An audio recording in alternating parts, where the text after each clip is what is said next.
for both. On Facebook it's saying starting in 3 minutes. Could that make sense? We're live. We're live now, so apparently we're still waiting for the Zoom to come in. Are we? Yeah, we're good to go. Good evening, everyone. And the studio audience can now relax and put down their phones. And welcome back to part 3 of this overview series that's being co-sponsored by Chabad South Africa and by DaMinyan Shul in Melbourne, the Shul of Love. And what we have been covering is an entire span of Jewish history. And I won't do too much prelude tonight or today, wherever you are.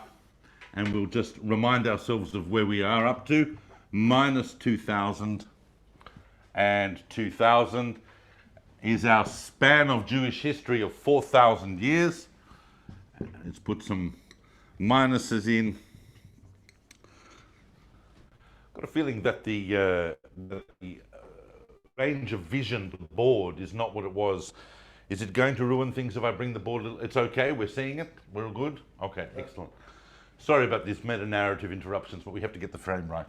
So we've got minus 1500, minus 500, and then we can 500. So what we've done is we divide Jewish history up into 500-year units, and as you know, I didn't make these 500-year units up.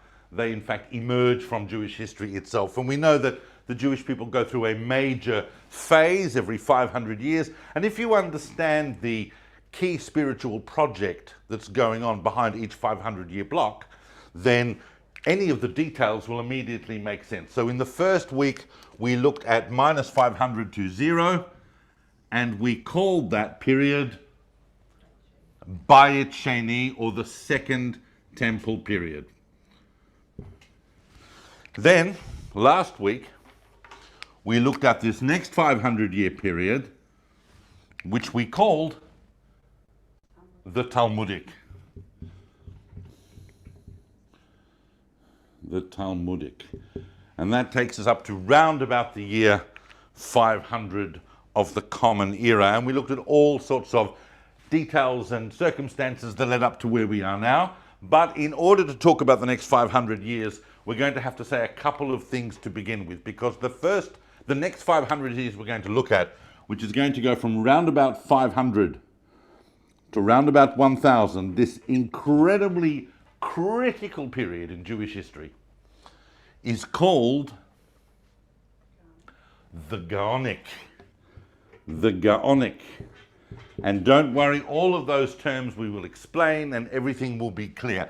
But that's what we're going to look at this evening. And the Gaonic period is in some ways a misunderstood period by a lot of people because they don't know a lot about it. We know that in, of course, Jewish high schools, they're basically jumping from Bar Kokhba to Rothschild, and maybe they might mention the Rambam or Rashi in between, but we kind of skip over these important 500-year periods that are critical to the development of the Jewish world, and they are critical to the development of Jewish identity, and it's absolutely impossible really to understand how you get from here to here unless you go through here.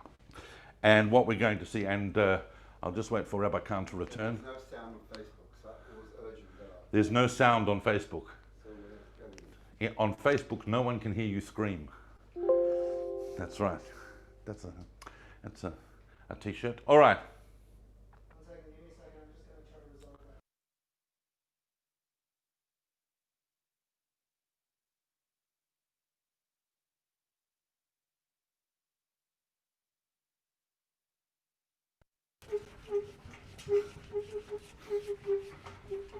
I don't know why I kind of signified wiping instead of actually doing it. I mean, so I'm going to wipe this. Please tell me when we have the sound back and I can talk a little faster. And we're going to zoom in. We're going to zoom in. We're going to call this 500 and we're going to call this 1000. 600, 700, 800, 900. I'm going to have to continue now. I can't wait for technology to catch up with me. We have 500 years to cover. So This is the Garnic.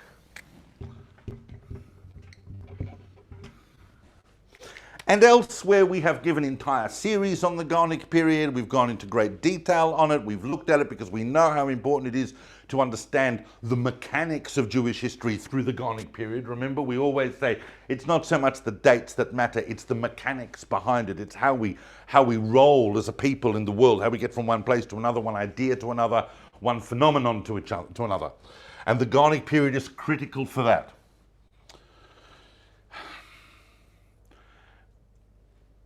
But in order to understand that, we have to know, first of all, the world that we are talking about. And so everything I'm going to talk for the next few minutes is about the Garnic period, is grounded, for the first part, by understanding what the world looks like in a geopolitical sense. What does the Jewish world look like? And we know, therefore, I'm going to have to draw a map.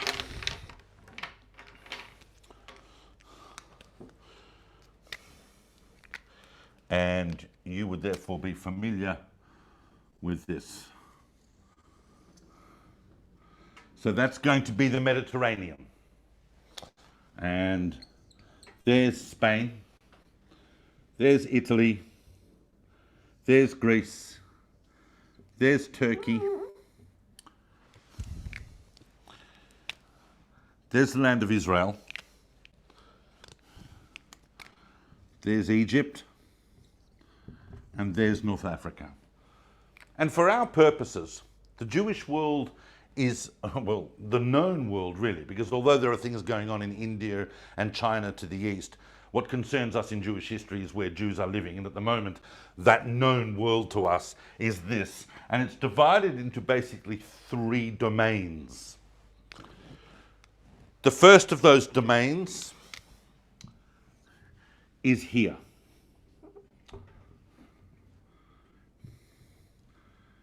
That is Western Europe. That is Western Europe, and Western Europe, as we discussed last week, is currently in what you might call the dark, well, we do call it the Dark Ages. There's not a lot that's coming out that is particularly enlightened. Our general historical picture of it has been, which is being uncovered and refined all the time, is that it's quite a bog, not a lot of flush toilets going on, a lot of pagan tribes running around killing each other in the general process of becoming Christian.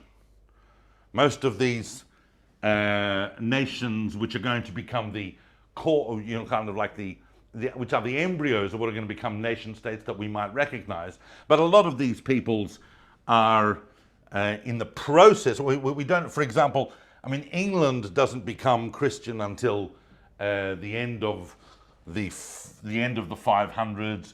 The Franks a little bit before, but it's a slow and gradual process, and they've got their own economic and military challenges going on, and it's a fascinating period of history, but it's not, and we do have evidence of some isolated, dotted Jewish communities around there, but it's not configuring large at the moment as we enter into the Garnic period. The other domain, and that, of course, is the chaos that emerges from the collapse of the Roman Empire. That's what that is. The other domain is going to be here.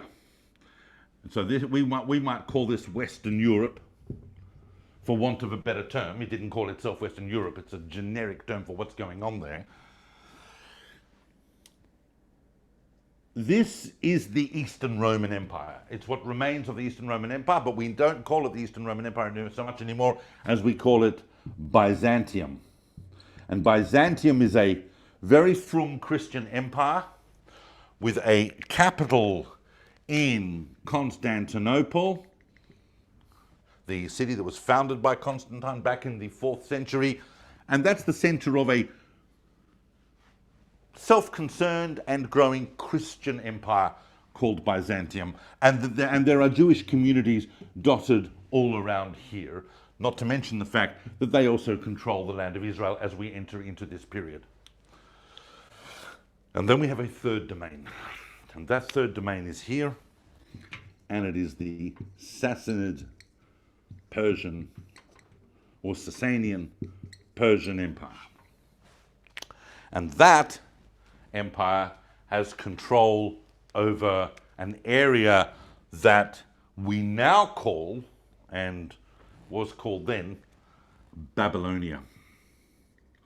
And Babylonia is the same place as Babylon. It sits in Mesopotamia. It sits between the Euphrates and the Tigris in what is basically today Iraq. But we call it Babylonia in this period of history to distinguish it from Babylon, which is kind of like 1,000 years earlier.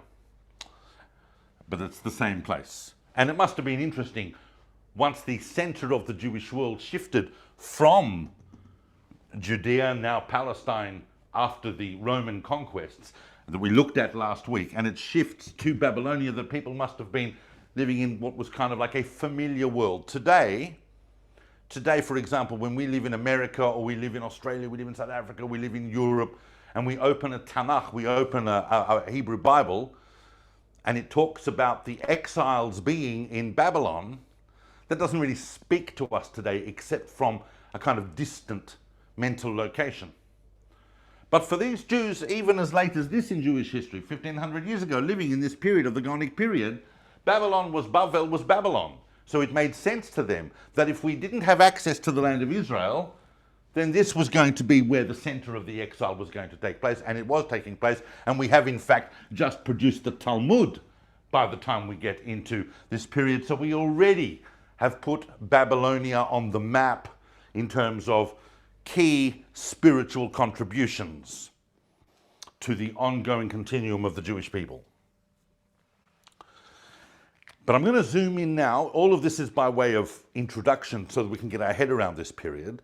Those of you who think I'm not doing this very well are welcome to try and summarize the Gaonic period in an hour and a half. It's not that simple.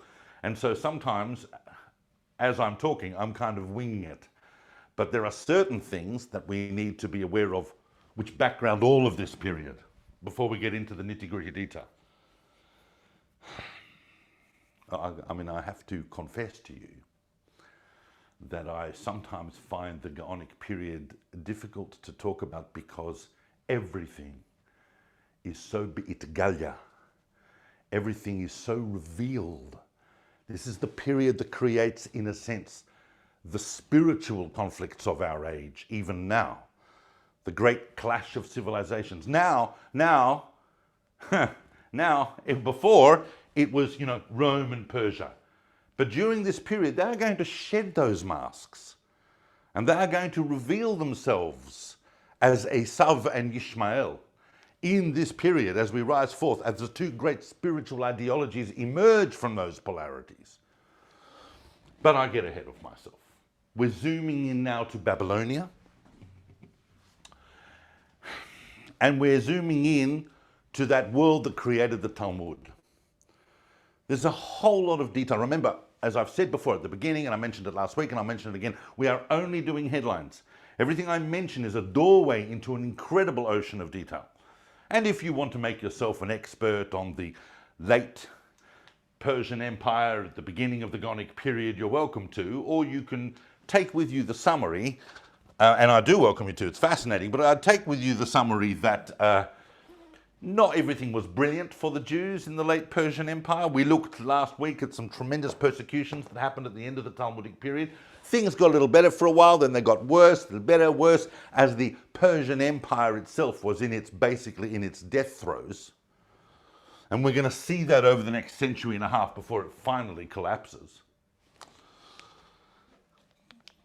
But when we zoom in here into this Talmudic world, we find the emergence in a general sense throughout this century, throughout this particular century here, the beginning of the Gaonic period, the emergence of the two great academies that had been established in Babylonia already during the Talmudic period, the academies of Sura and Pumbedita. And without an understanding of that, we really will struggle to understand the criticality of the Gaonic period. Because if the Talmud told us what Jewish life should look like, it's the Gaonic period that tells us what Jewish life, and particularly communal life, does look like. This is the period that gives the rise to the Jewish community as we know it, because Jewish communities are starting to spread and grow and to fend for themselves. And it's not easy to do that in places where people have never met Jews and there's no one really around to ask what you should be doing. The heads of the academies of Sura and Pumbedita, which were these enormous university-style institutions in Babel that provided young Jewish men with the opportunity to rise above the ordinary surroundings that they must have felt themselves in to become great and acclaimed and make genuine contributions to the Jewish world, the heads of those establishments took the title of Gaon. At any one time, there was a Gaon of Surah and there was a Gaon of Pumbedita. And people will go, well, someone had to be Gaon. I guess, it was a title that they had, like a vice-chancellor or something like that. So it's worth understanding what it took to become a Gaon. So basically, intellectual attainments and Torah study for Jews in Babylonia were really the only avenue they had to fully express themselves. So in a community that numbered anywhere between 1 and 2 million at this point, that's a lot of people wanting to climb that ladder. Tens of thousands, hundreds of thousands at any one time. If you were attached to the Academy of Surah or the Academy of Pumbedita, you would find that what you'd ultimately want to attain is to be one of the 70 major students. This model evolved from the Talmudic period. 70 major students to be sitting in front of the Gaon. Those 70 students were arranged in 7 rows of 10 each. You would start at the back and you would climb your way forward until, if you were great enough, you were one of the chosen to sit in the front row of Surah or the front row of Pumbedita. And I've said this before and I'll say it again. If you had an uncle that 40 years ago had sat in the front row at Surah, you'd still be talking about it. That would be major yichus. The greatest of the front row then had the opportunity to become a position that would sit in front of the row and directly in front of the Gaon. That would be the position of aluf. If you became the aluf of Surah or the aluf of Pumbedita, that's you were made, and your family was made, and your name was made. You were one of the great giants, intellectual giants, not only of Torah, but these rabbis were expected to know everything that there was to know in the Jewish world, because Torah has no bounds into where it reaches. So you would have had to know science, you would have had to know anatomy, you would have had to know everything in order to know Torah properly.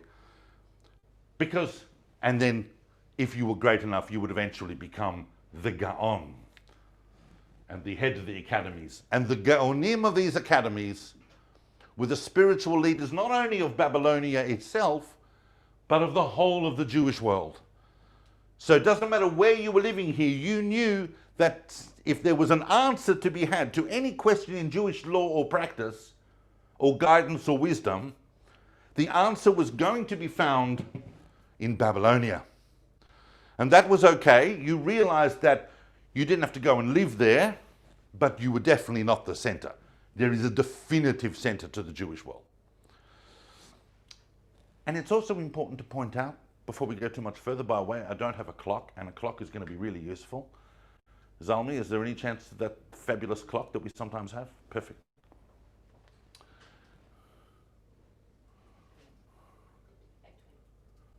Okay. The Geonim were the spiritual leaders, but they weren't the only leaders, were they? There was, of course, another institution that also partook in the leadership of world and Babylonian Jewry. And that's important to understand. All of this is backgrounding this entire era, whether we're going to talk about here or here or here or here or here. All of I'm talking about now with the Geonim is going on in the background of all of this. And that is the position within the Jewish world of the Resh Galuta, the exilarch, the head of the exile, who was a descendant of the Davidic line. This was a royal descent prerogative. The Resh Galuta was the guy that if all the Jewish dreams right now were suddenly fulfilled and we got our own state and we rebuilt the temple and we appointed a king, this is the dude that would be king. Some were better, some were worse, but for want of a better, or want for any alternative, that was the recognized Davidic line individual, and therefore was ennobled and recognized by the Persian Empire, so enabled and authorized to speak with the royal government on behalf of the Jewish people. It was literally the official representative externally and internally, in a theoretical sense at least. It was the Resh Galuta that called the shots politically. As you can imagine, throughout this entire Gaonic period, there were times when there was considerable tension between the Gaonim and the Resh Galuta. There was, in fact, in Babylonian Jewry, a tenuous balance of power. It was all appointments to the position of Gaon had to be ratified by the Resh Galuta. But the appointment to Resh Galuta had to be ratified by the Gaonim. That balance of power was a fascinating aspect of Babylonian Jewry's wider political structure.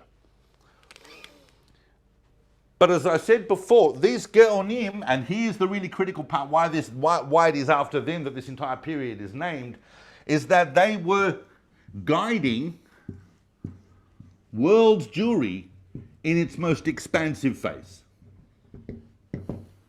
creating institutions that we take for granted. All of the major core institutions of Jewish communal life that we take for granted today were created in the Gaonic period. And when we say things like institutions, we don't just mean things like, communal kashrut or chevra kadishas, which also took their formal rise in this period, but even such foundational things as the Siddur, the Haggadah, the calendar. All of these ideas and institutions reached their formative kind of form that we know them today in the Gaonic period. But I need to now zoom out, and we're going to start looking at things in a little bit of detail.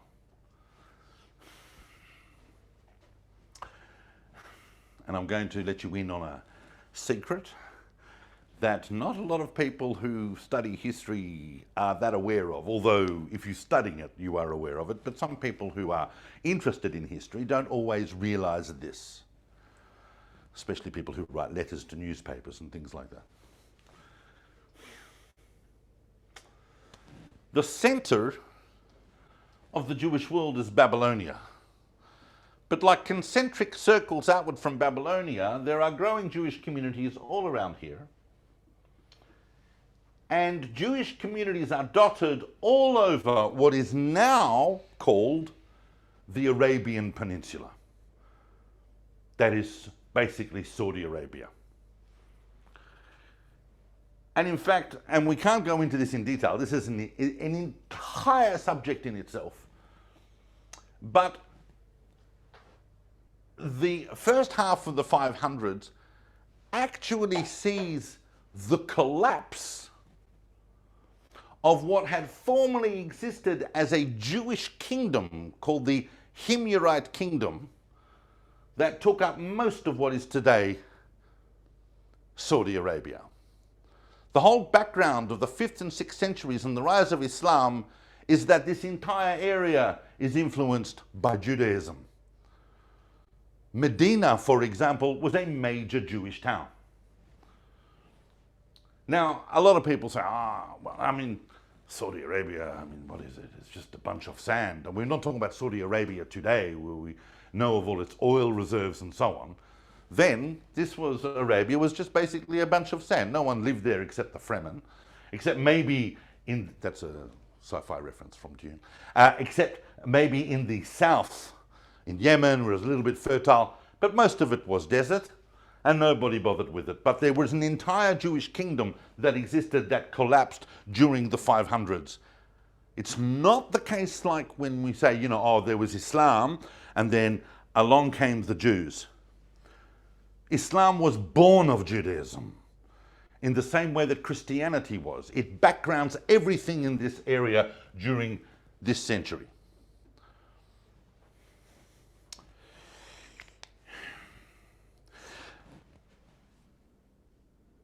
If we look out a little further, we need to look at what is happening in this century in an overview sense, because now we're really skimming it like 10,000 feet over this, but or maybe 5,000. What is happening in the Christian world? Because something very important is taking shape in Byzantium and is going to have reverberating effects for us for a long, long time.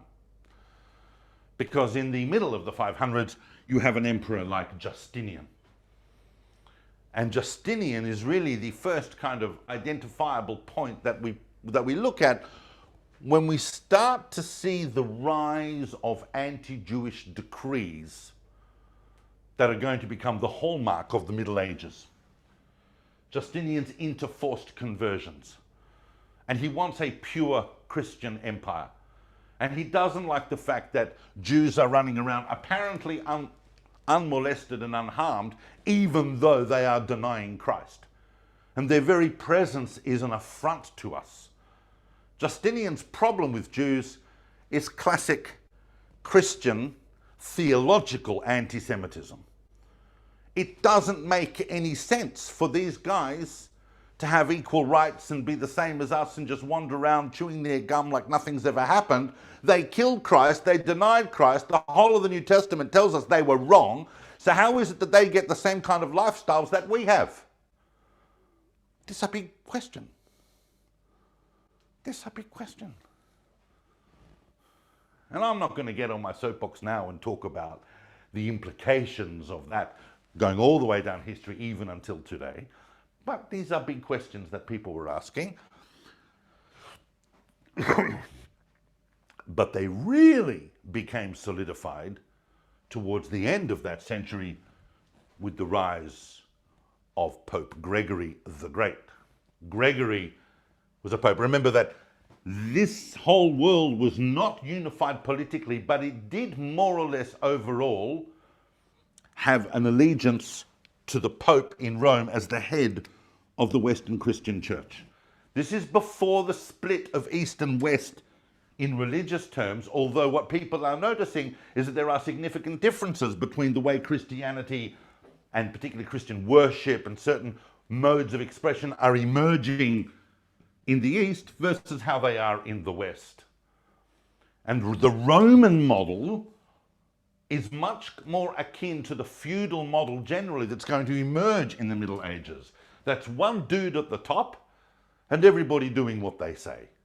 That's how the Romans understood things. That's how Europeans understand things. Whereas here, it wasn't entirely clear who exactly was in charge and what the relationships were between the king and the various religious leaders and so on. It wasn't as clear. So the Byzantines had allegiance to the Pope already then? No, he was just seen as a bishop of Rome. Right.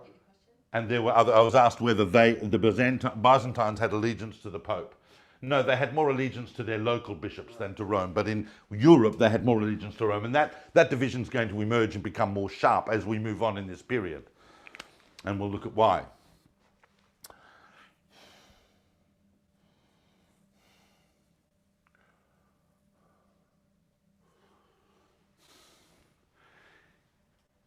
It is Gregory at the end of this century, and remember it is Gregory who sends out his great big Gregorian missions to convert all sorts of peoples, and it is Gregory who says, look, here's the situation with the Jews.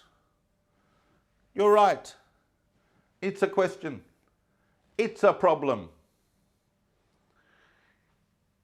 but we can't kill them. But at the same time, we don't have to give them too much nachas. The whole theological picture of Gregory is the basis of the idea that Jews in Christian countries need to remain at a more or less humiliated level. We can't kill them because we need them to be around. We need them to be around because when Jesus comes back, we need the Jews to be the witnesses who are going to say, "Ah, of course, how wrong we were. He is our Messiah," and that's the big moment.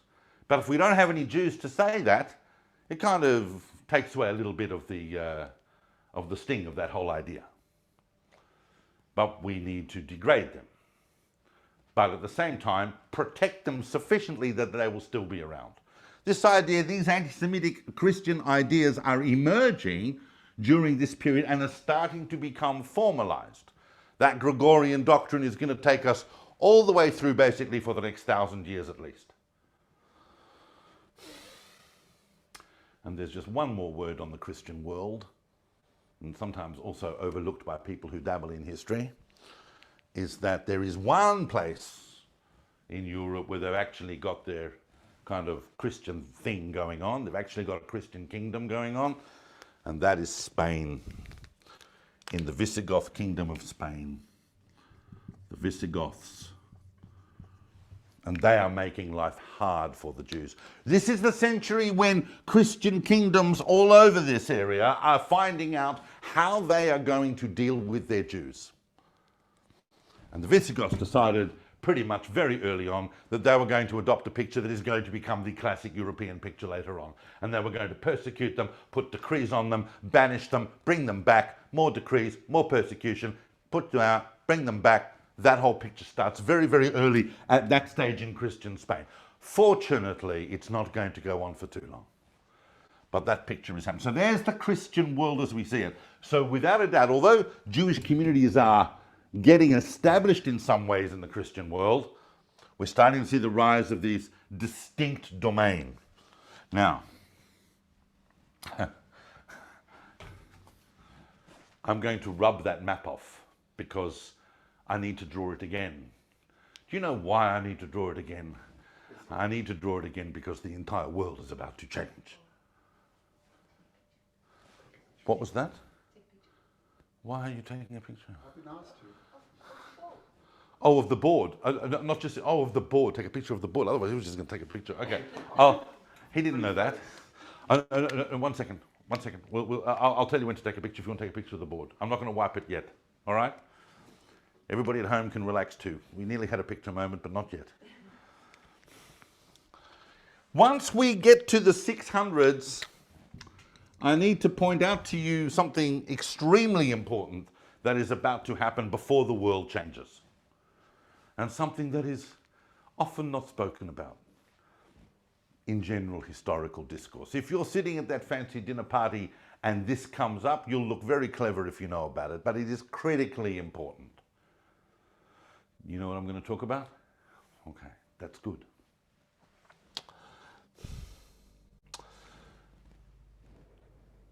At the end of this century and the beginning of the next, as the 500s turn into the 600s, there are a series of punishing and exhausting wars that are happening between the Byzantine Empire, the Christian Byzantine Empire, and the last throes of the Sassanid Persian Empire. They are fighting border wars. Which piece of territory do you think is going to be at the border of those wars? Israel, the land of Israel. It's happening right here. And the land of Israel once again becomes the subject of imperial yearnings. And by the time we get to around 614, the Persians have the upper hand and they make a big thrust into the land of Israel and they capture it.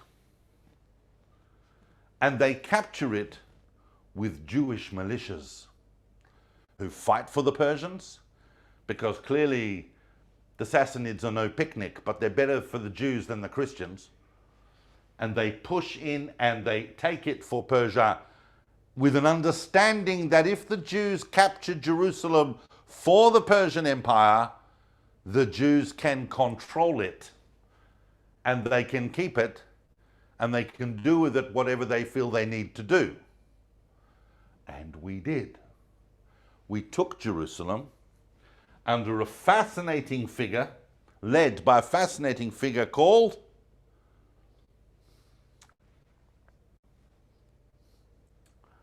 no Bemet. Nehemiah ben Chushiel, who is mentioned in very late Midrashic texts as a messianic figure, led an entire Jewish army on behalf of the Persian Empire, took Jerusalem and went about establishing a Jewish state in the land of Israel in 614. I've got to tell you that it didn't go well. It lasted for about 3 years. And I also got to tell you, and I don't want people to get shocked, but our behavior was not brilliant. We went at the existing Christian populations in a very brutal way. And in the end, the Persians basically double-crossed us and gave the whole city and the area back to the Byzantines in a big kind of peace deal. And we got sold out with it. And that then meant that we then had to endure all the revenge reprisals for all of that. But it's an important episode. It's a 3-year bubble. I keep saying it is not the case that the Jewish people wait around until they get the energy or the desire to go back and create a state in the land of Israel. We are always waiting to do that. We saw it under Julian, the apostate, that little window. We see it in this window now, and we don't have to wait long. Well, we do have to wait a long time for the next one, but as soon as the conditions are right, we're in. It is one of the great primary directives of the Jewish people to establish itself in the land of Israel, and we attempted to do that, but it was very, very ethically problematic, some of the things happening there, and whether that was behind why it collapsed or not, but it wasn't going to last. Just, you can picture the board now, because we're going to change it. It's going to be the same map, but I'm going to, I have to get out of the way apparently. It's going to be the same map, but we are going to look at it again with something else in mind. Remember, all of this stuff's going on in the background. There is Galuta, Surah, Pumbedita, it's all happening. But here's our world. Watch carefully. If you don't know what I'm about to tell you, watch carefully. There's the world. And we have 3, well, let's put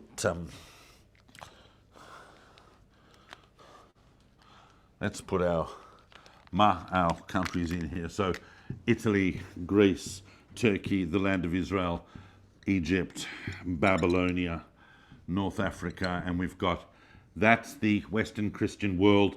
This is Byzantium, although, Byzantium now controlling the land of Israel, and this is the Persian Empire. And this entire picture is going to change because in 610 is when Muhammad, having spent quite a few years wandering around this Arabian Peninsula, soaked in kind of like this syncretistic Jewish spiritual background, emerges with a set of revelations that he claims came from the angel Gabriel in a cave, which he calls the Quran.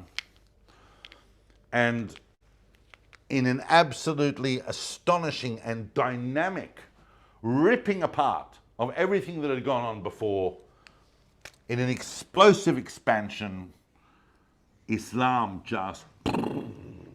The Persian Empire, gone. The Byzantine Empire, shrinking and freaking out. Islam continues on.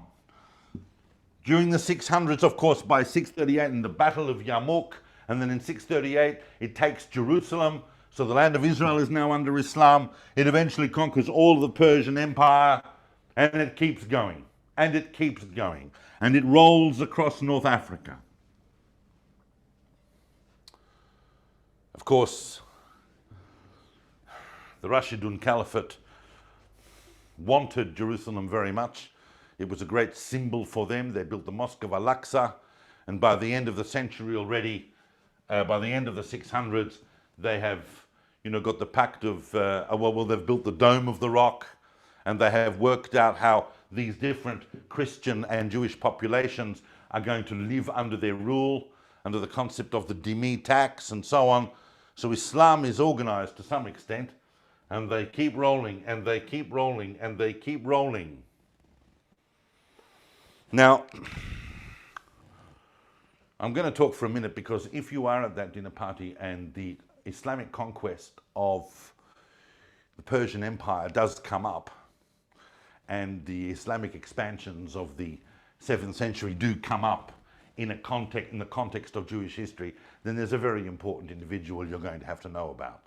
An individual whose life is to some extent shrouded in legend, but we do have quite a concrete grasp of his historical persona. And that is an individual that was born in the Persian Empire before the Islamic conquest. And he was born under very unusual circumstances, because one of the last Persian kings in the late 500s, early 600s, in a usual fit of anti-Semitic persecution, decided that he was going to I'm not going to try to say the word, but he was going to try and eliminate any political ambition on behalf of the Jews within the Persian Empire, and he was going to eliminate the entire family of the Resh Galuta, of the Davidic line. And he started exterminating everybody every male that came from the Davidic line. And then one night, famously, according to the famous legend, he has a dream, and when that dream is explained to him, he's told that the guy he dreamt of an orchard, and that he was chopping down trees, and an old man came and whacked him on the head. And obviously it was explained to him that the trees you're chopping down are the family of the Resh Galuta, and the person who whacked you on the head was King David, and you now have a divine obligation to restore and maintain the house of the Resh Galuta. They brought the Resh Galuta who he'd killed, they brought his widow, and she was pregnant. She had a son, and that son grew up very, very well looked after, with a lot of good security on that son on behalf of the Persian Empire, and his name was Bustanai, because of the word bustan, meaning an orchard. This is the famous story, and that background's Bustanai. But what is fascinating about that is that when Islam comes in, and we have three different traditions of this, because we have a Jewish tradition, and we have a Sunni tradition, and we have a Shia tradition. We have Islamic traditions of this. But whichever caliph it was, whether it was Ali or whether it was Omar, it wouldn't have been Omar, but whether it was Ali or not, it was brought in, and that is the moment that the caliphate recognizes the position of the Resh Galuta, and they marry Bustanai to the last remaining princess of the Persian Empire, which in itself recognizes the noble royal status of the Resh Galuta. And I know what you're thinking. I know what you're thinking. You're going, well, how is that? Isn't the Resh Galuta supposed to be from? And she's not Jewish. That question is dealt with in Gaonic literature quite a number of times throughout the Gaonic period, about the descendants of Bustanai, whether they are in fact halachically Jewish, and it turns out that it was all decided that she was, that she converted, and that all the descendants were Jewish. Interesting, fascinating aspect of it. So Bustanai is someone you're going to want to know about, and he continues the whole concept of the Resh Galuta, which was recognized by the early caliphate.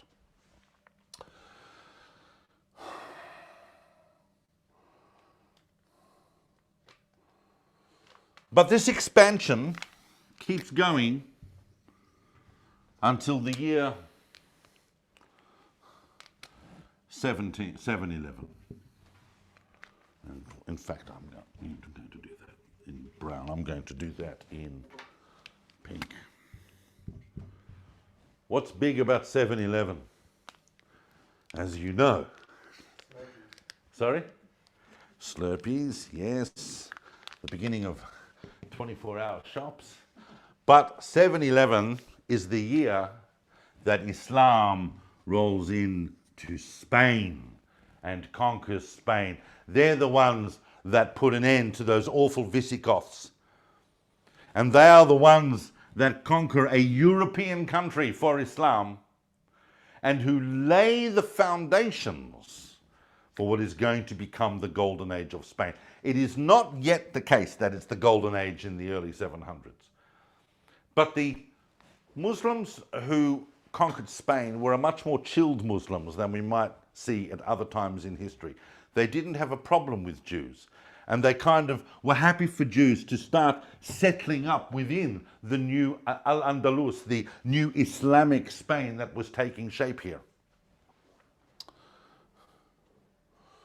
At the same time, during the 700s, we see a shift within the Islamic world from the Umayyad Caliphate to the Abbasid Caliphate, a shift from Damascus to Baghdad.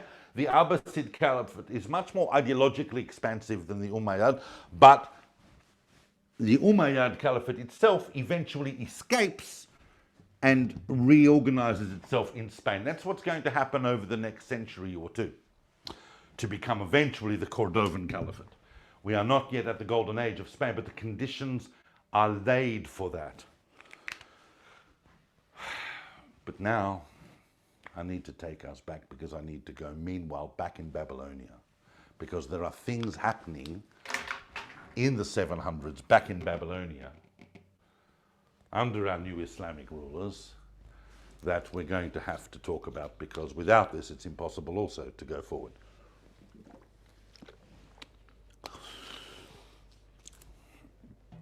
And what we realize is that by the time you get to the 700s in the Abbasid Caliphate, in Babylonia, Surah and Pumbedita are going through the usual cycles of up and down, but there are starting to rise some incredible challenges intellectually and in other ways in the Jewish world. And probably the most significant of them, which is going to be a feature of the entire late Gaonic and early medieval periods, is the rise of a fascinating reform movement within Judaism that we still see echoes of today, even within contemporary Jewish reform movements. We start to see this. We see this idea again, but it's even happened before. But this is the most famous manifestation of it, and it is this. It started in the 700s, generally attributed. Oh, 1 second, if that's 1 second, that's 600. Oh, I made that 600. That's ridiculous. How would that be 600? That's 600. That's 700. So 711 is there. See why I need a timeline? We need to stay attached to it. So we're talking really here in the middle of the 700s. This new reform movement is generally attributed to a guy called Anan Ben David. It's a good colour for him, orange. Anan ben David. Anan ben David is actually was part of the Resh Galuta's family. In fact, according to a number of accounts, he was kind of like the most brilliant guy of his generation and was fully expecting that he was going to become Resh Galuta. And it was when he was passed over for that position that he started to get all sorts of ideas about why his election was stolen, and what exactly the rabbis had up their sleeves. And he tells you this: everything the rabbis told you in the Talmud is bunk. There's no oral Torah. I mean, there is, but they made it up. And if they made it up, well, so can I. At the end of the day, all we actually have is what the Torah tells us to do. He was a literalist. There's no oral Torah. It's just what the Torah says. And that we know as the famous movement of the Karaem or Karaism. Now, the Karaites are fascinating, because I'm here to tell you they weren't exactly Amaratzim. They weren't exactly ignoramuses. They knew very, very well what they were talking about. They had a very, very different perspective, and they developed very, very elaborate ideas about what Karaism should be. But it put the rabbinic world, based in Babylonia, into an overload defensive, obviously, to protect the unique traditions of the Jewish people, which are transmitted through the oral Torah and which make sense of the written Torah. And we're not going to talk about that tonight in great detail, even though we could. We could do an entire separate lecture on Karaism just in its first 2 centuries, which is unbelievably interesting. But we can look at a couple of ways in which the Karaites did affect the Jewish world, and the most famous way, the most famous kind of outcome of the struggle between rabbis defending the oral Torah traditions of the Talmud and the Karaites is what? Cholent. Cholent. It was the Karaites who were saying you can't have a fire on Shabbat. Shabbat means you eat cold food in the dark. End of story. That's Shabbat. And the rabbis are saying no. That's not our old Torah tradition. The Torah says you can't light a fire on Shabbat, but if you've lit that fire and can have it maintained from before Shabbat, then there's no reason you can't have hot food on Shabbat. Now we're going to institute some very, very core customs in the Jewish world to illustrate that. And we're going to want everybody to have a hot meal on Shabbat to prove the Karaites wrong. And we're not talking about Friday night, because that's easy. We're talking about Shabbat lunch. We want you to eat a stew that has been sitting on a heat source since before Shabbat for 16, 18 hours, and you can still eat it hot in the middle of the afternoon. And that, of course, led to a great variety of different versions of cholent. It's cholent in the Ashkenazic world and chamin in the more oriental communities. But it's the same idea. So that's one example of that kind of thing. But we'll come back to the Karaites and we'll look at ways in which they challenged maybe in a little while. But I wanted to us to understand that that is an ongoing concern. Still exists in Israel now. It still exists in Israel, but it exists not only simply as the Karaites, it exists in every kind of reform movement that pops up in Judaism. Why are you bringing me this from the Talmud? Can't you see it contradicts the plain sense of the text? I mean, maybe the Karaites are right, but they're not. I know we'll have to delete that. But it's the traditions that we have. That was a joke. Where our entire continuum is based upon the idea of the dynamic application of the written Torah through the oral Torah in an unbroken chain of transmission that has really, really provided the Jewish people with their unique spiritual treasures.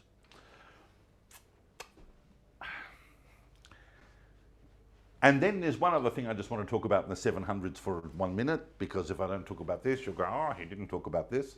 And that is that round about this time, in circumstances that are quite obscure and covered in a lot of historical mist, but somewhere in this century, we understand, those who go down this road will tell you that's kind of where it's happening. Much further to the east and north, in the southern Caucasus, around here, and it's important to understand this because it symbolizes the whole history of the time, there is a nomadic people who find themselves wedged between these two distinct worlds. The Christian world, which is kind of looking something like that. And remember that it starts here because in 732, the expansion of Islam got stopped. Why did all Europe not get conquered by Islam? So they took Spain in 711 and they went there, but they got stopped by Charles Martel in 732. We're going to come back and talk about him in a second. But it goes from here all the way around here. This is the Christian world. And these people found themselves wedged. These people are called the Khazars. And they found themselves wedged between the Christian world and the Islamic world. And what are you going to do? You need a religion. If you're going to become Christian, Islam's going to move right into you. If you're going to become Islamic, you're going to be at war with the Christian world. I know. Let's become Jewish. Let's adopt Judaism as the state religion of our national entity. And so for the next couple of centuries, there is in fact a Jewish kingdom of the Khazars sitting around about here that has correspondence with Babylon, has correspondence with Spain and so on. As I said, covered by a lot of historical mist, and there's different views within capital H history about the Khazars, but it's important for us to be aware of who they are. Why I find them so fascinating is not so much on the truth of the details that we hear about the Khazars, but what they represent about that stage in history of the struggle between Islam and Christianity. Yehuda Halevi, of course, next week is going to write about the Khazars in a very romantic theological way, but the story really begins in the 700s. Now I'm going to go from the extreme east, and we're going to go all the way to the other side of the Christian Empire. We're going to go to here because here's something else we need to realize if we're going to bring ourselves a little further along the road than just primary level Jewish education and Jewish history. Because everybody's going on about the golden age of Spain. And the golden age of Spain, we're not quite there yet. By the time we're in the early 800s, that's not going to be for another 100 years or so is when it's going to really take off. So we're not in the golden age of Spain, but we are in something extremely unique here. Because in the year 800,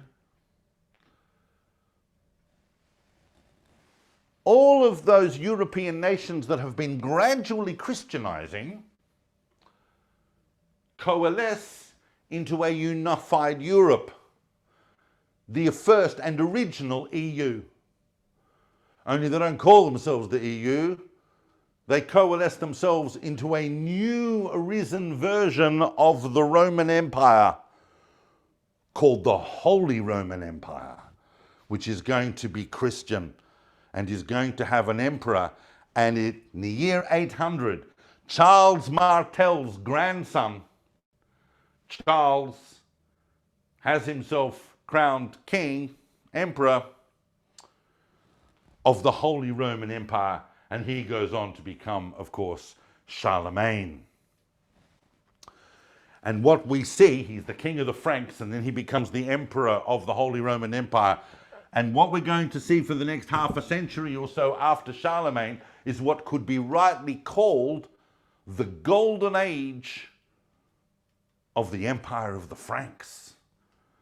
Because Charlemagne had almost exemplary relations with Jews and Jewish communities, even having discourse with Jews as far away as the court of the Resh Galuta in Babylonia.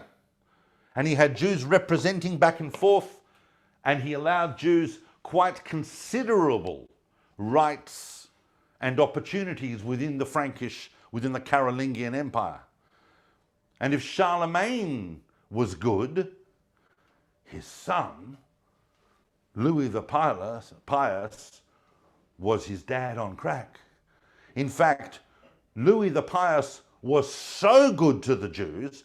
I mean, when people go on and on and on the next century about Abdul Rahman and all the rest of it, the Cordova Caliphate, but what could have been the alternative history in Europe is astonishing.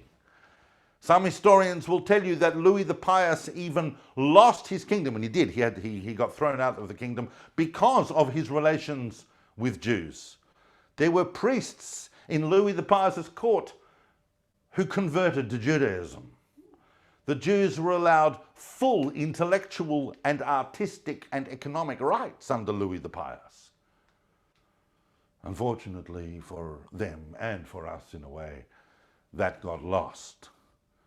By the time you get to the end of this period, already Germany and France, the areas of the Frankish kingdom are already kind of starting to be mired in the same sort of anti-Semitism from its rulers that we're going to see later on. But this is a unique window. The unique window. I know that there's a lot of zooming in and out and going back and forth across the map, but there's no other way to really talk about the Gonic period except in this way. I want to come now back to Babylonia because things are busy.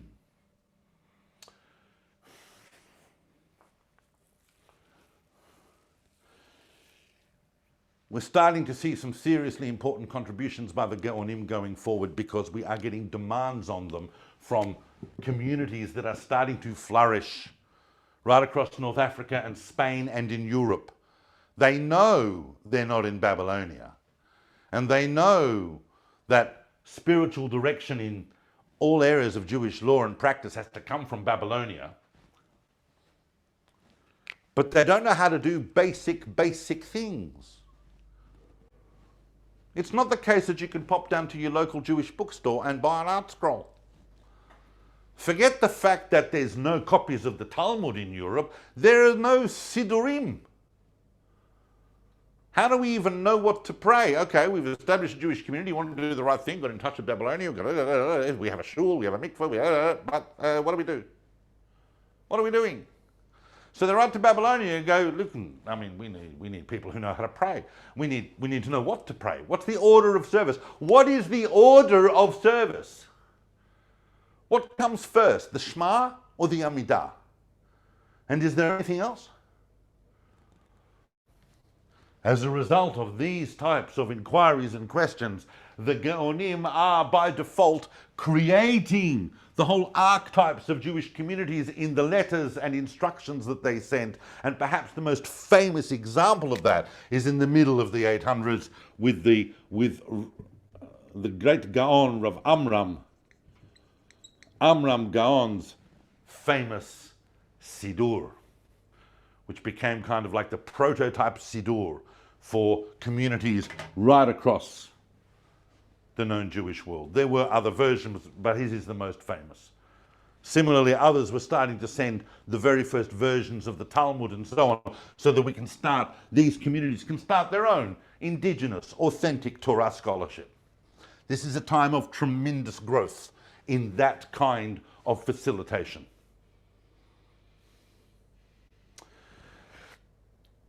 But the challenges weren't all coming from without, and the challenges were not all to do with what do we do. There were two very, very important growing fundamental challenges intellectually. And it is these two intellectual challenges combined that probably more than anything else led to the decline of Surah and Pumbedita towards the end of the 800s. And the two challenges are familiar to us. One challenge was coming from Islam. It was an intellectual and theological challenge under the Abbasid Caliphate on the rise of Islamic philosophy, because Islamic thinkers were starting to read Aristotle and Plato.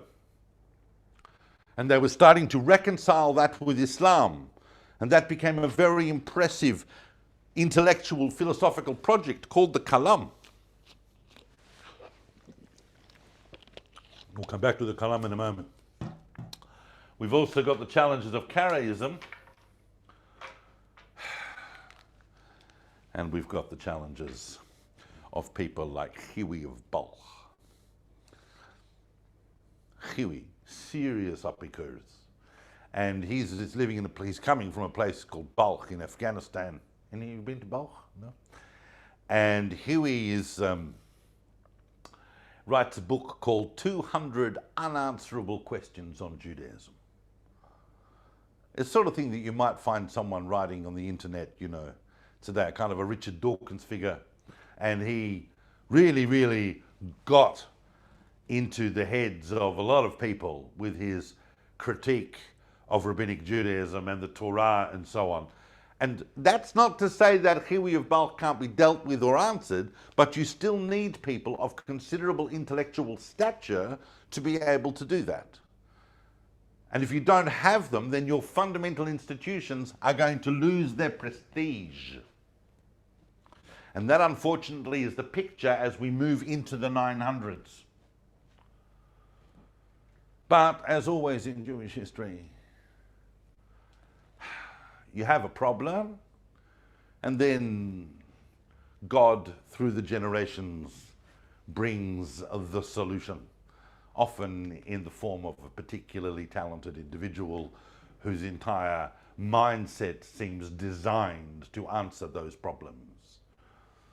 Because just when Surah and Pumbedita are perhaps their lowest ebb for hundreds of years, after a glorious history, but the embers are starting to lose some of their glow as we think that the thing is over, suddenly they flare up with probably the greatest mind and contributor of the entire Gaonic period. And you all know who I'm about to talk about, because if you're sitting around talking about the Gaonic period, there's only one Gaon that you would have to know if you were to know any of them. You should know more. I mean, you should know of Amram Gaon and so on, but there's one Gaon that if you don't know the person, then you need to excuse yourself. And I'm talking, of course, about someone born towards the end of the 800s, and not born in Babylonia, but in fact born in Egypt, in the Fayum,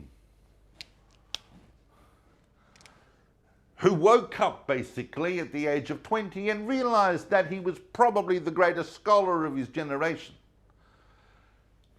And he had to make his way to Babylonia to let everyone know that. And his name, of course, is...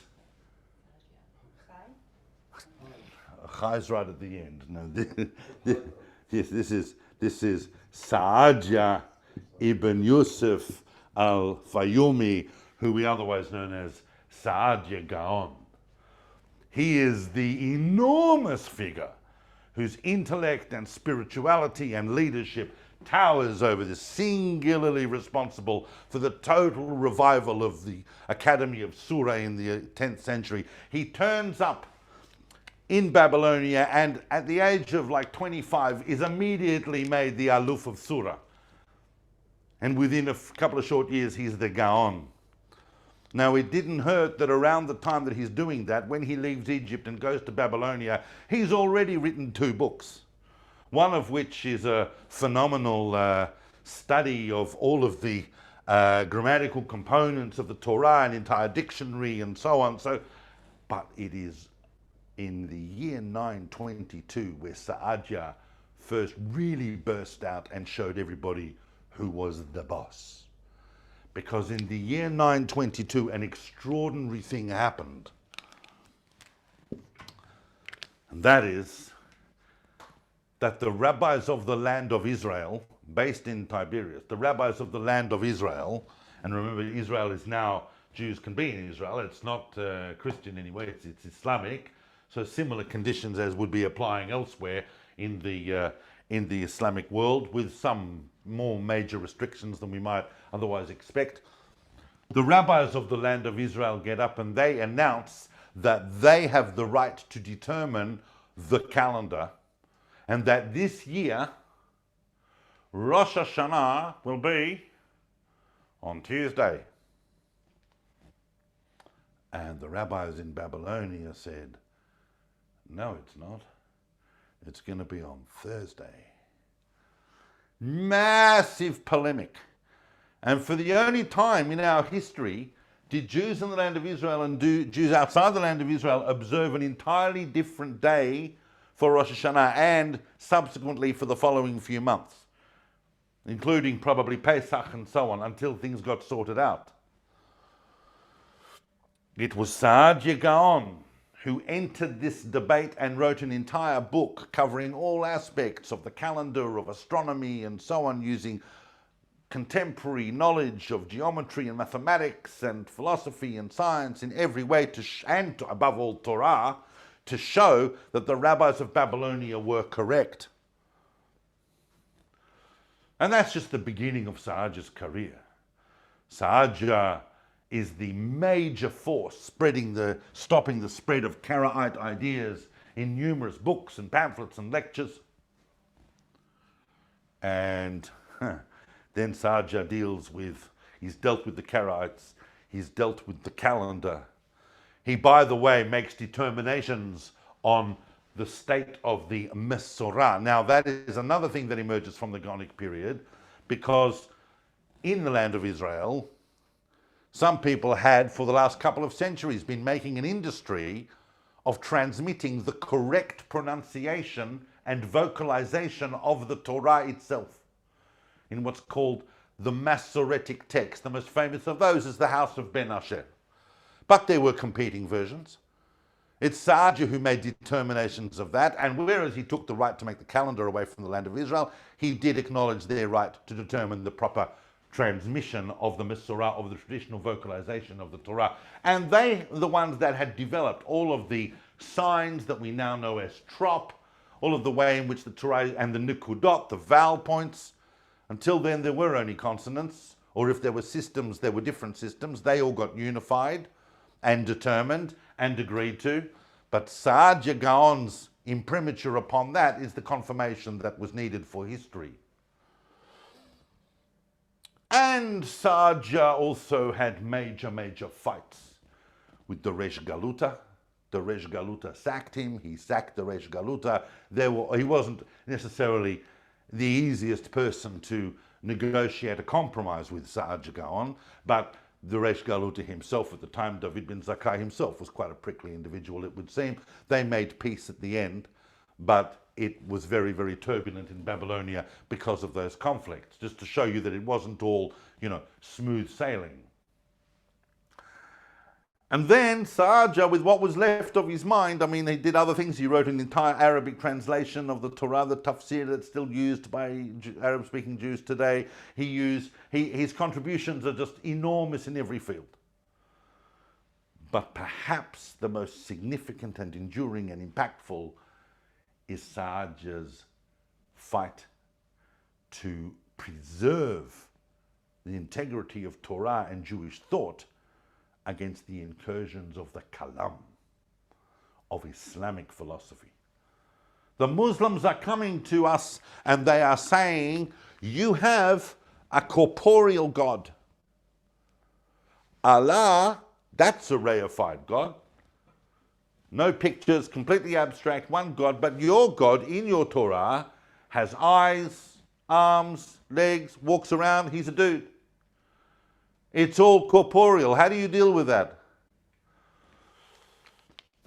Now, that's a very complex question and it has a lot of complex answers.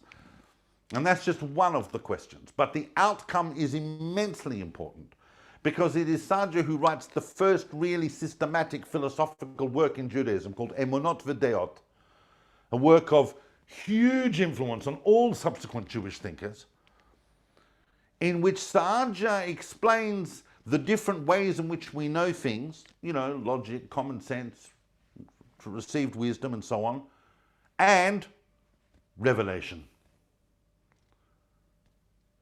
Now, revelation, what we're told by God in the Torah, revelation is the most important.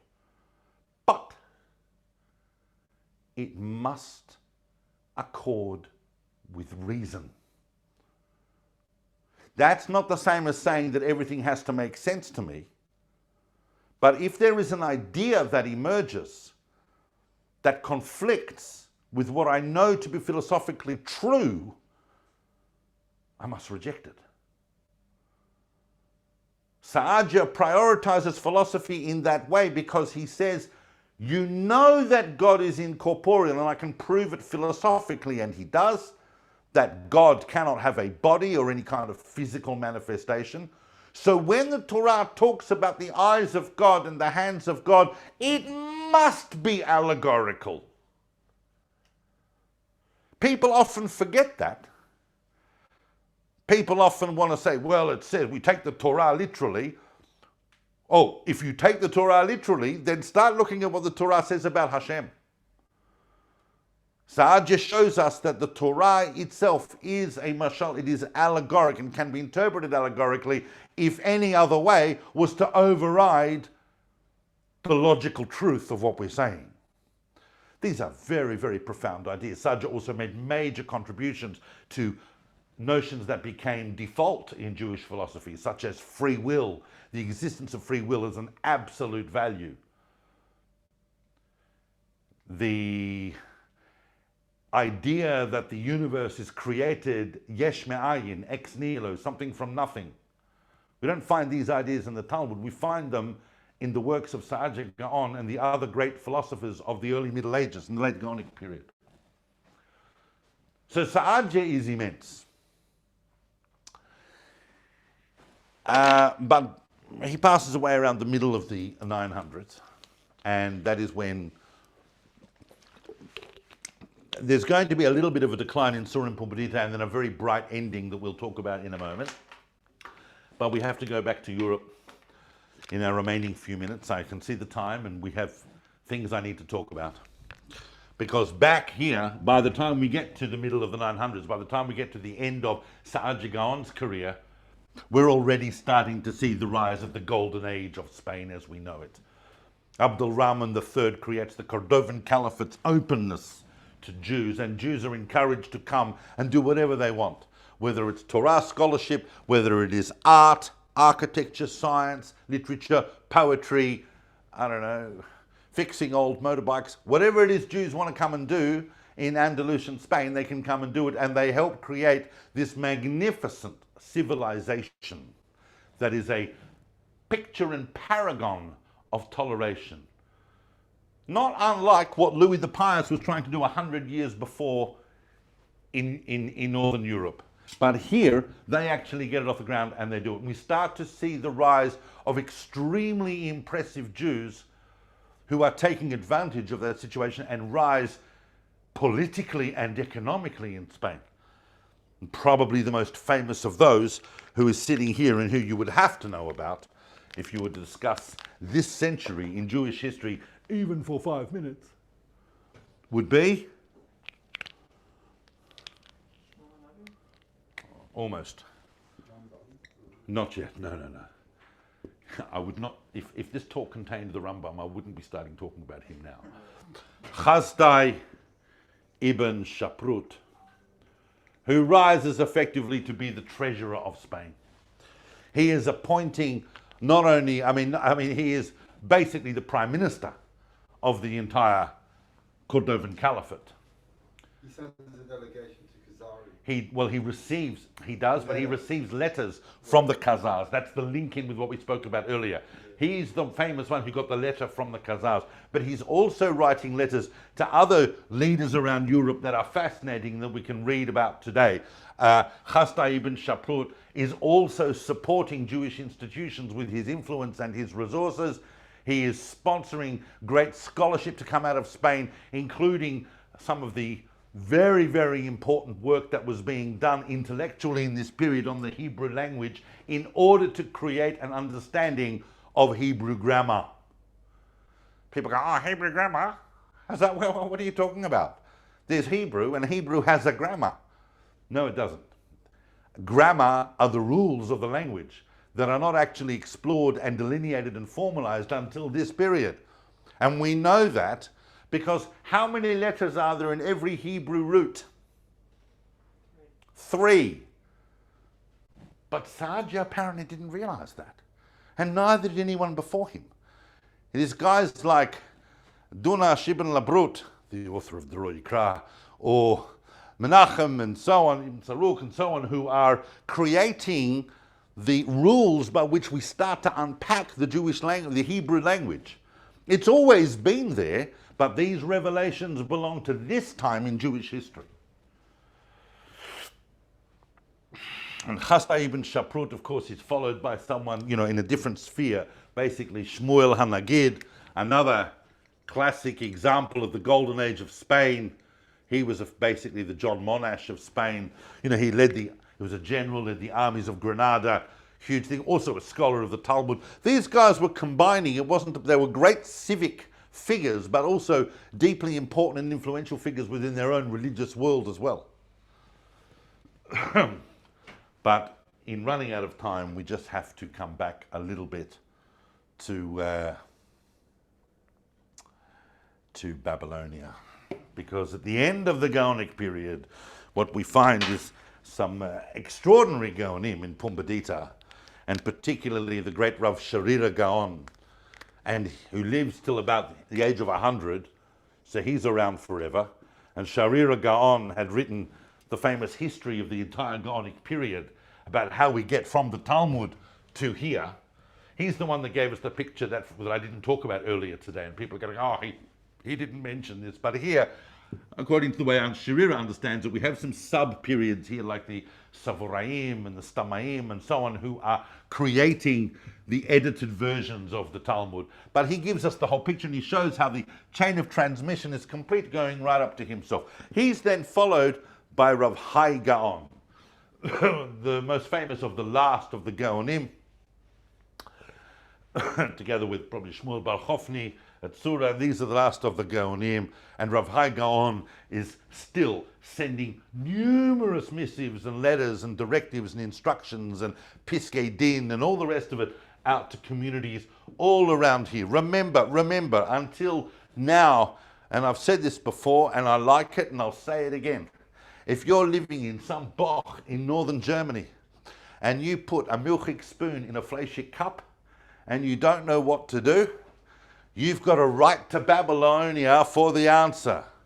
And you've got to wait until the answer comes back. There's no immediate ready halachic reference point at this stage, although it is becoming developed. So over the course of these centuries, some of the Geonim are starting to produce digests and codes of halacha, because that's the transition we're really making from the Talmud, what it should look like, to codes of what it does look like. We're not at the big codes yet that are going to come in the period of the Rishonim, but we're starting to develop proto-codes. But still, there's no one really in Europe at the level of the Gaonim in Babylonia until the arrival, basically, this is a summary of it, but this is what you would need to know, is basically until the arrival of Rabbeinu Gershom, the granddaddy of Ashkenazic Jewry, who turns up in Germany and establishes the first Torah Academy in Mainz. Now, I have exactly just a couple of minutes, and I need to talk about something that I wanted to talk about just before I spoke about Chasda ibn Shaprut, and I didn't, but I'm going to talk about it now, and that's important. As well as the full revelation now in the Gaonic period of these two tremendous forces, ideological, spiritual forces of Christianity and Islam, or we might say Esav and Yishmael, we're starting to see the emergence in the Gaonic period, and what's so critical for our understanding of Jewish history is we're seeing the emergence of two distinct type of Jewish cultures based on location emerge within the Jewish world. It's not ethnic because everyone's related, but during this particular period, where you went from Babylonia, because over the course of this couple of centuries, Jews are leaving Babylonia. It's like a slow, inexorable leak. I always say, basically Rav Hai Gaon wakes up one morning, probably a Wednesday, and goes, I'm Gaon over no one, because most people had left Babylonia and they were, of course, going in one of two basic directions. Either they're going that way or they're going this way. If they're going this way, they're going through mostly Christian lands, and they will be arriving in Germany and France and so on.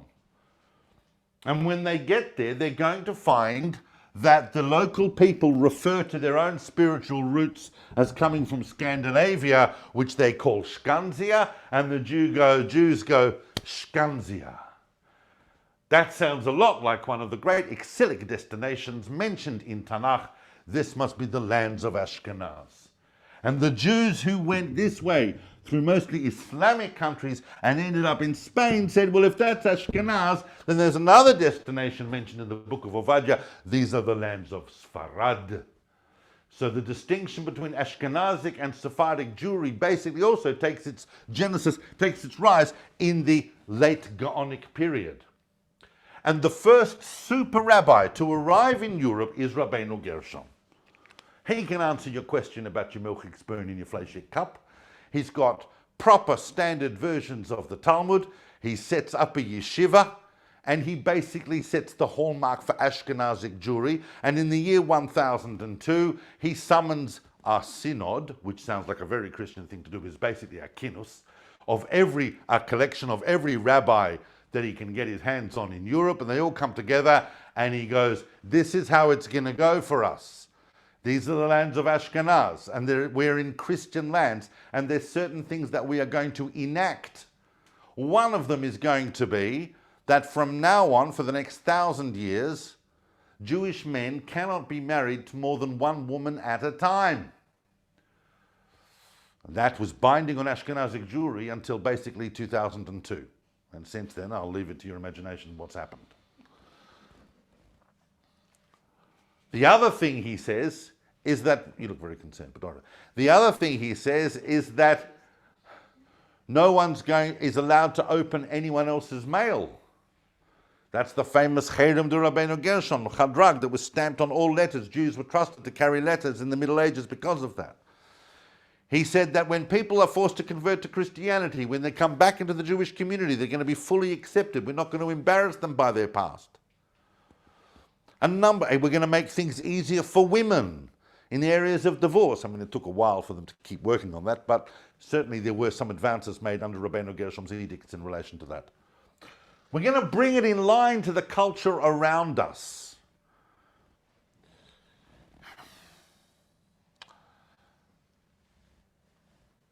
And important, Rabbeinu Gershom is an exact contemporary of Rav Hai Gaon. They are really exact contemporaries. So as the sun is setting on Babylonia, it's rising in Western Europe. And the students of Rabbeinu Gershom were the direct teachers in Mainz of the greatest product of that Academy of Mainz, who comes out, a French boy who goes to study in Mainz and emerges here having studied at the feet of Rabbeinu Gershom's direct students, and that, of course, is Rashi, Rav Shlomo Yitzchaki, who begins the classic kind of era that we have come to associate with the Rishonim, whether it is in the collation of codes of halacha, or whether it is in the field of the commentary upon the transmission of the oral and the written Torah. These are immense projects that are going to be emerging in the next phase as we go forward. But the summary of the Gaonic period is that from the Talmud, we move into the realities of Jewish life in a very, very different world. And we are affected by that political world. Remember that Saadia's rise is coincident with the Fatimid Caliphate arising in Egypt. It didn't hurt his chances that he was from Egypt. And so we respond to these different political changes in different ways, but also the great spiritual changes that are coming at us and the challenges that the Jewish people have to face. And in the Gaonic period, they met those challenges so that we are placed spiritually as well as culturally spread all around this area in these domains by the end of the Gaonic period as we move forward. And in some places even, it's kind of a little bit good.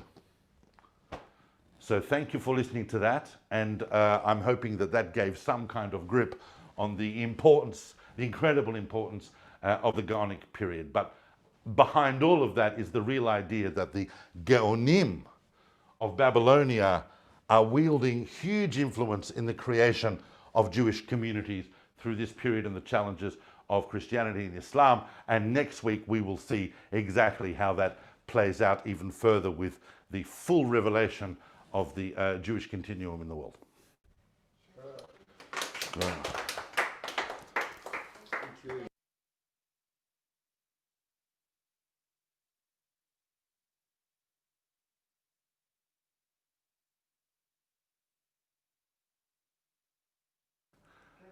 For those of you who didn't switch off just then, I do want to say once again a great thank you to Chabad of South Africa and to DaMinyan, the Shul of Love in Melbourne. And I look forward to seeing you again next week.